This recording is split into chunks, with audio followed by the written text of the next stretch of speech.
Either you work, or you're out on the street.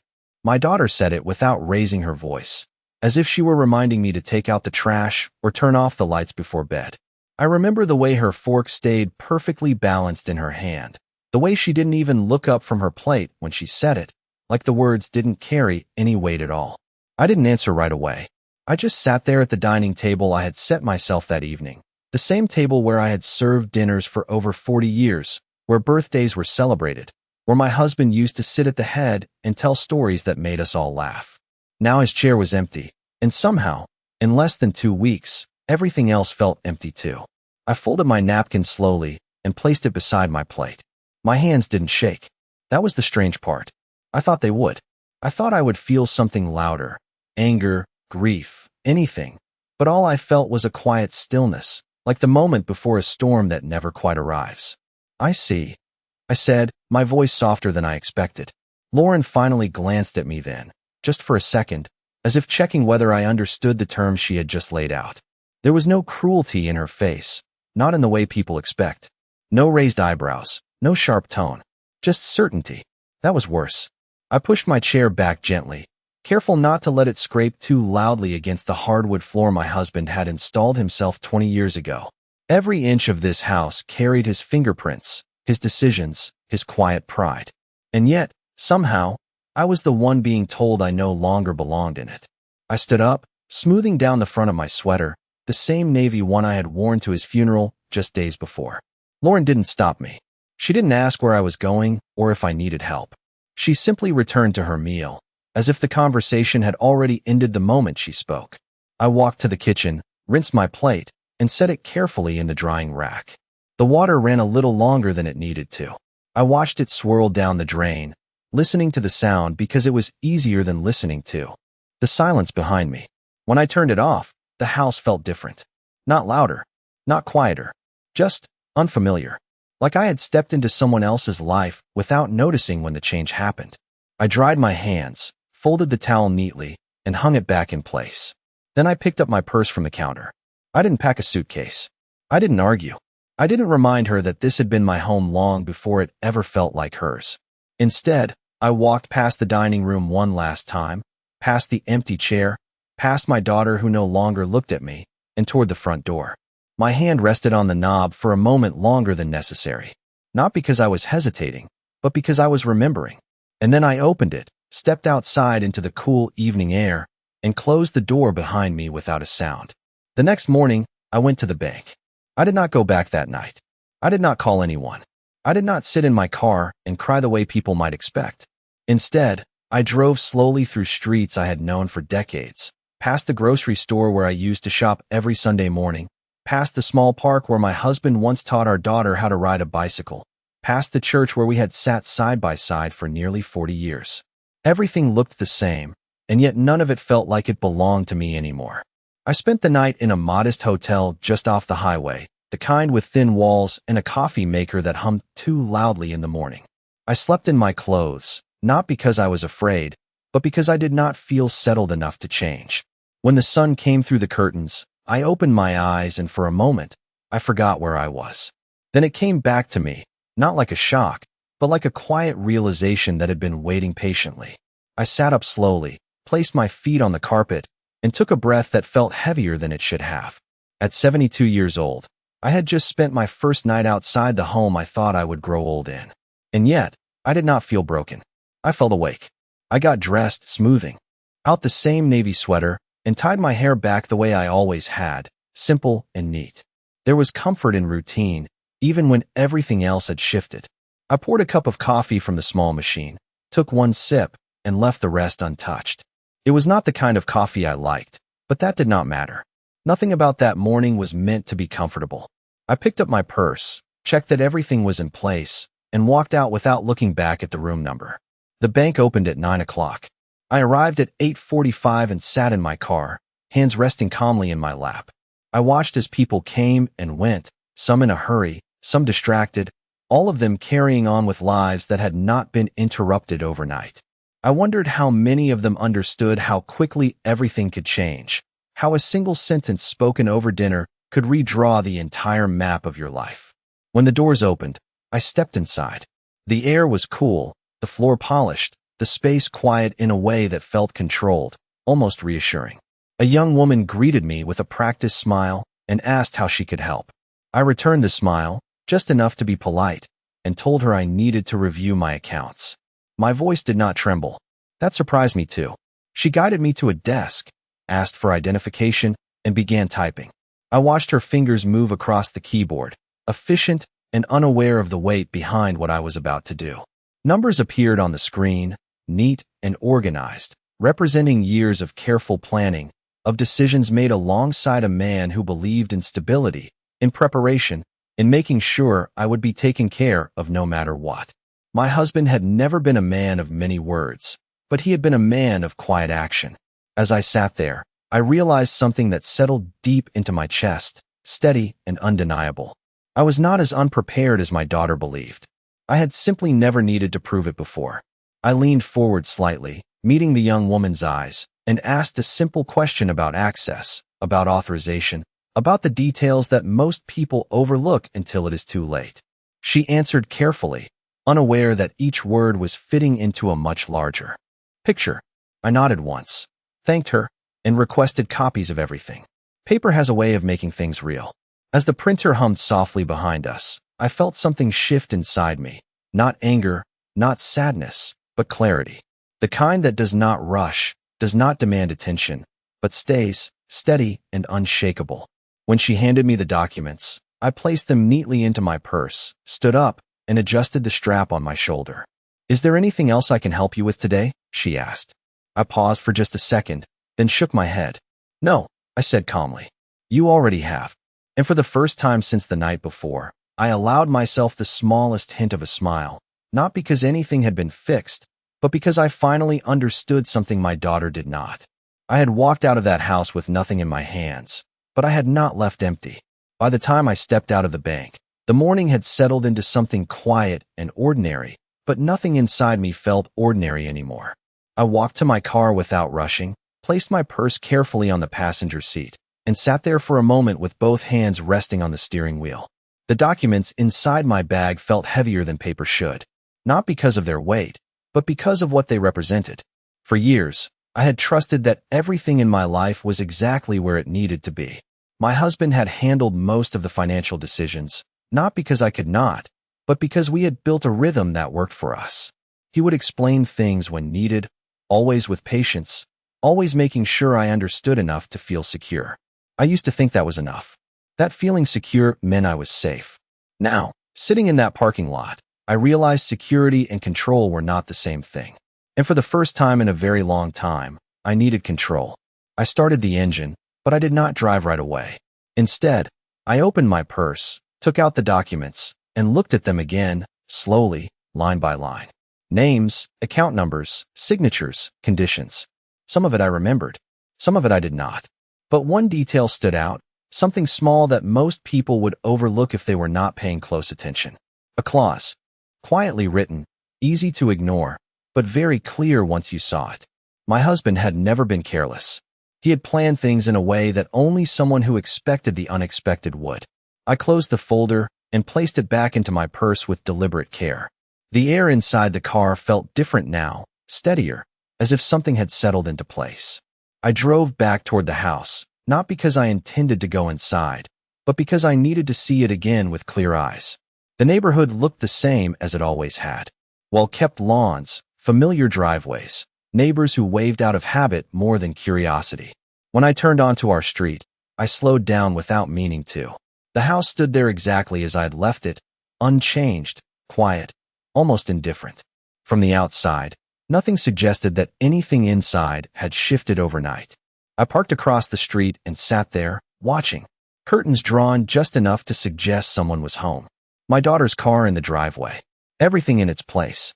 I wondered if she had slept well. If she had woken up that morning thinking the problem had already been solved. If she believed that by removing me, she had simplified her life. I did not feel anger as I watched. That surprised me. What I felt instead was distance. A kind of clarity that does not come from emotion, but from understanding. I could see the pattern now, not just from the past few days, but from years I had chosen not to examine too closely. Small moments, dismissed comments, decisions made without me, then explained after the fact, as if I should be grateful to be informed at all. It had not started with one sentence at the dinner table. That had only been the moment it became impossible to ignore. I reached into my purse again, touched the edge of the documents without taking them out, and let my hand rest there. I was not the woman she thought I was. I had simply allowed her to believe that. That realization did not make me feel powerful in the way people imagine.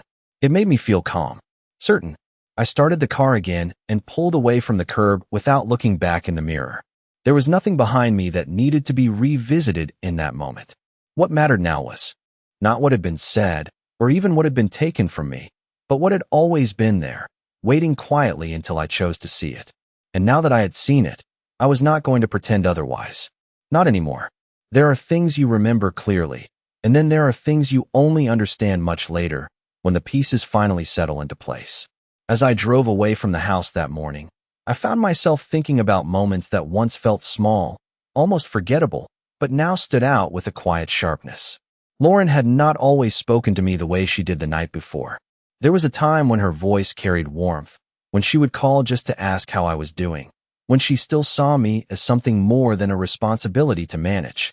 But even then, there were signs. I just chose not to name them. I remember a Sunday afternoon a few years ago, not long after my husband had retired. We were sitting in the living room, the sunlight coming in through the large windows he had insisted on installing, saying a home should always feel open. Lauren had come over for dinner, and at some point, the conversation turned to finances. She had laughed lightly, almost playfully, and said something about how complicated it must be to manage everything at our age.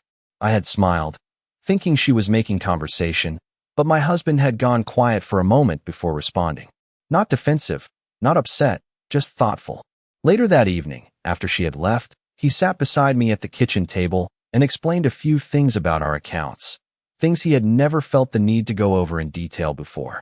I remember asking him why it mattered now, and he simply said, "It is better if you know." At the time, I thought he was being cautious in the way people sometimes become as they grow older, preparing for possibilities that may never come. I did not realize he was preparing me. There were other moments too. Small adjustments in tone, decisions made without including me, invitations that arrived later and later until eventually they stopped arriving at all. Each one easy to excuse on its own. Life gets busy. People change. Circumstances shift. It is easier to believe those explanations than to consider something more deliberate. I had spent years choosing the easier explanation. It allowed me to keep the peace, to maintain the image of a family that still functioned the way it always had. But peace built on silence is not the same as peace built on respect. I see that now. My husband had seen it before I did. That is what stayed with me as I drove, the quiet realization that he had understood something I had not been ready to face. He had never spoken badly about our daughter. He had never warned me in a way that felt like a warning. Instead, he had prepared things carefully, quietly, the way he always did. Not to control the future, but to make sure I would not be left without choices when it arrived. I pulled into a small parking lot near a coffee shop I used to visit with him on Saturday mornings. We would sit by the window, share a newspaper, talk about nothing important and everything at the same time. I stayed in the car, looking at the building but not going inside. Some places hold too many memories to walk into without purpose. And I was not there for memory.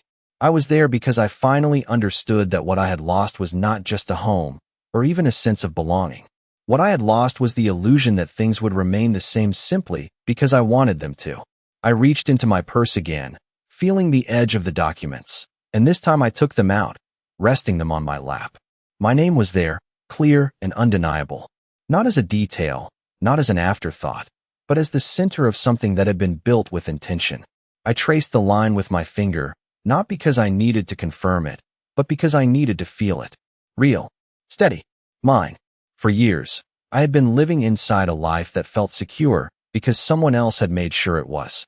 Now, for the first time, I was looking at it with my own eyes, understanding it on my own terms. And once you see something clearly, you cannot go back to pretending you do not. I folded the papers carefully and placed them back into my purse. Then I started the car again, not with hesitation, not with uncertainty, but with a quiet decision that did not need to be spoken out loud. Whatever came next, it would not be shaped by what I had been told at that dinner table. It would be shaped by what I had finally chosen to see. Clarity has a way of changing how you hear things, even the words that have already been spoken. As I sat there in the car, engine running softly, I replayed that night again, but this time it sounded different. Not louder, not harsher, just clearer. Either you work or you are out. It was not a reaction. It was a decision that had already been made long before it reached the dinner table. That was the part one had missed. Decisions like that do not appear suddenly.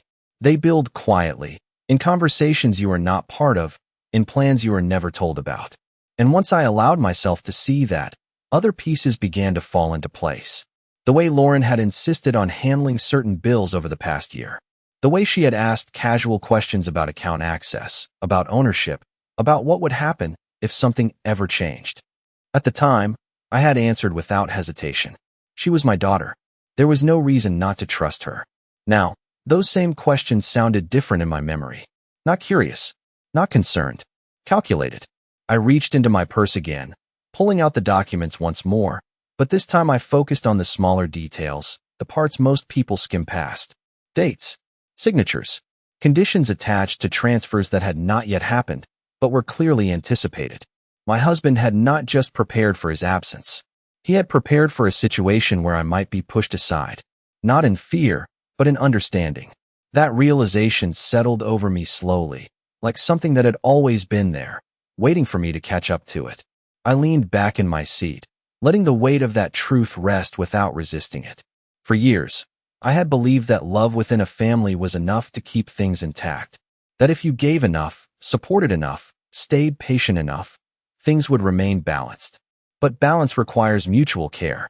Without it, what looks like peace is simply one person giving while the other takes. And I had been giving for a very long time. The parking lot had begun to fill, people coming and going with cups of coffee in their hands, conversations carried lightly in the air, life moving forward without interruption. I watched them for a moment, then lowered my gaze back to the papers in my lap. There was no urgency in what I needed to do next. That surprised me more than anything. I had expected panic, or at least some sense of pressure. Instead, there was a quiet order to everything. Steps that could be taken, choices that could be made. None of them loud, none of them rushed. Just deliberate. I folded the documents again, more carefully this time, aligning the edges as if precision mattered. In a way, it did. Not because of the paper itself, but because of what it represented. Control, not over others, but over my own position. Over what I would allow, and what I would no longer accept. I placed them back into my purse and rested my hand there for a moment, not out of hesitation, but acknowledgement. Something had shifted, and it was not going to shift back. I started the car again and pulled out of the parking lot, merging into the steady flow of traffic. The road ahead looked like any other day, familiar and predictable. But I knew better now. Familiar does not mean safe. Predictable does not mean secure. What matters is understanding what is actually yours, and what has only ever felt like it. As I drove, I made a decision, not out of anger, not out of the need to prove anything, but out of clarity. I was not going to disappear quietly the way Lauren expected. Not because I needed to fight her, but because I finally understood that I did not have to surrender anything that had never truly been hers to take. And once you understand that, you do not raise your voice. You do not argue. You simply act, in a way that leaves no room for misunderstanding. That was what she had not considered. Not once. And that was where everything was about to change. I did not go back to the hotel that afternoon. Instead, I drove somewhere I had not needed to visit in years, not because I had forgotten it, but because I had never imagined I would need it on my own. The building stood quietly on the corner of a wide street lined with old oak trees, its exterior simple, almost understated, the kind of place you could pass by 100 times without noticing. My husband used to handle everything that happened inside those walls. Meetings, signatures, decisions that never felt urgent because he was always there to take care of them. I parked across the street and sat there for a moment, not out of hesitation, but out of recognition. This was where things had always been decided, just not by me. I stepped out of the car, adjusted my purse on my shoulder, and crossed the street with steady steps. Inside, the air carried that familiar quiet, the kind that comes from conversations held behind closed doors and agreements written in careful language. A receptionist greeted me politely, asking who I was there to see. I gave her a name I had not spoken in some time, and she paused just long enough to recognize it before offering a small nod. Of course, she said, her tone shifting slightly, more attentive now. He will want to see you. I sat in the waiting area, hands folded neatly in my lap, watching as people came and went, each of them carrying their own reasons for being there. None of them looked at me twice, and I preferred it that way. A few minutes later, a door opened, and a man stepped out, older now than I remembered, but still carrying the same composed presence. His eyes found mine immediately, and there was a flicker of something there. Not surprise, not exactly, but recognition layered with understanding. "Margaret," he said, walking toward me with a calm, measured pace. "I was wondering when I might see you." I stood, offering a small, polite smile. "I suppose I took my time," I replied. He gestured toward his office, and I followed without question.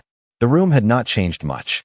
Shelves lined with neatly organized files, a large desk positioned with deliberate precision, everything in its place. It felt familiar in a way that was both comforting and sobering. He waited until I was seated before taking his place across from me. "I assume this is not a social visit," he said gently. I shook my head once. "No," I answered. "It is not." I reached into my purse and placed the documents on his desk, smoothing them out carefully. He glanced down, his expression shifting slightly as he recognized what he was looking at. Not confusion, not concern, confirmation.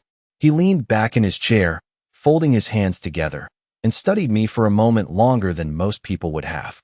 "Your husband," he said slowly, "was very specific about these." I met his gaze without looking away. "I am beginning to understand that," I replied. There was no need to explain everything. He already knew enough. That was the kind of man my husband had trusted, someone who did not need every detail spelled out to see the larger picture. "And your daughter?" he asked, not as an accusation, but as a quiet acknowledgement of what had likely brought me there. I did not answer right away. Instead, I let the silence settle, not uncomfortable, just honest. "She believes things are simpler than they are," I said finally. He nodded once, as if that was all the explanation he needed. He reached for the documents, turning them slightly, pointing to a section I had already noticed but had not yet fully explored.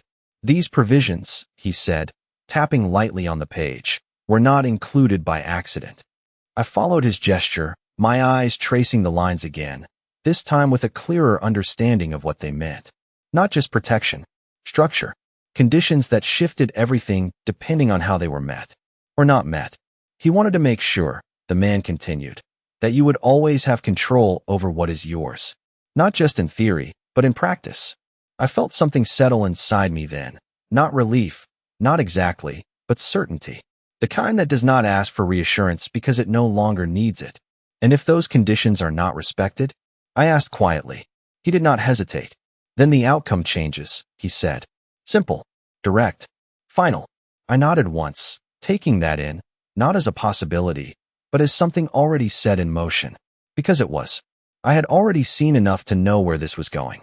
I gathered the papers again, placing them back into my purse with the same careful precision. When I stood, he did not try to stop me, did not offer unnecessary advice. He simply gave a small nod, the kind that acknowledges a decision has already been made. "If you need anything further," he said, "you know where to find me." I paused at the door, my hand resting lightly on the handle, and allowed myself the smallest pause, not out of doubt, but out of recognition. For years, I had trusted that someone else would make sure I was protected. Now, I understood that protection had always been there. I just had to choose to use it. I opened the door, stepped out into the hallway, and walked away with a calm I had not felt before, not because the situation had changed, but because I finally had. I did not rush after leaving that office. There was no need to. For the first time in a long while, I was not reacting to something that had already been decided for me. I was deciding. That difference changes everything. Even the way you walk, the way you breathe, the way you see the road in front of you. I stepped outside into the late afternoon light, the sun lower now, casting long shadows across the pavement, and I paused just long enough to take it in. Not the building behind me, not the street, but the feeling itself. Steady, clear, undeniable. I got into my car and sat there for a moment, not out of hesitation, but out of intention. There were still things I needed to do, but none of them required urgency. That was the mistake most people make. They think control comes from acting quickly, from responding with force, from making noise. But real control is quiet. It waits. It watches. It lets the other person believe the story they have already written, right up until the moment that story no longer holds. I started the engine and drove, not back toward the hotel, not toward anywhere temporary, but toward a small storage facility on the edge of town. It was not a place I visited often, but it was not unfamiliar either. Years ago, my husband had rented a unit there, saying it was practical to keep certain things separate, organized, out of the way, but never out of reach. At the time, it had seemed unnecessary. Now it felt like foresight. I pulled into the lot, parked in front of a row of identical metal doors, and stepped out, the gravel crunching softly beneath my shoes. The air smelled faintly of dust and sun-warmed concrete. I unlocked the unit with a key I had, not used in years, the metal turning smoothly as if it had been waiting. Inside, everything was exactly as it had been left. Boxes labeled in his careful handwriting, files stacked neatly, nothing out of place. He had always believed that if something mattered, it should be easy to find when you needed it.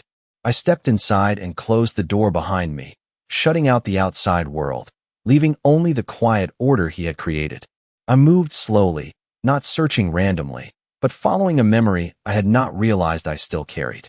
A box near the back, labeled simply, nothing dramatic, nothing that would draw attention. I opened it, lifting the lid with steady hands, and there it was. More documents. Copies. Records.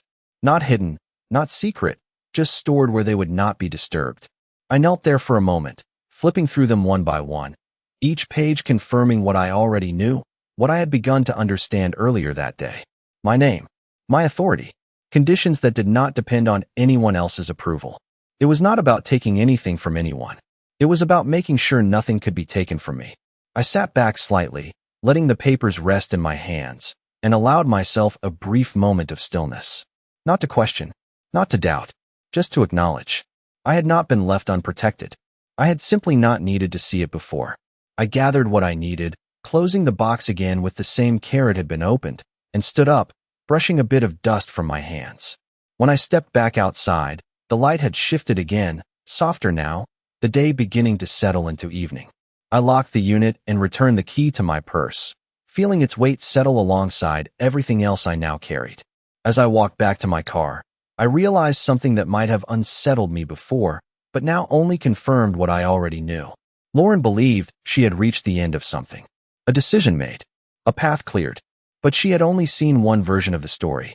The version where I accepted what I was given without question. The version where silence meant surrender. I opened the car door, sat down, and placed the documents carefully beside me. That version no longer existed. And she did not know it yet. Not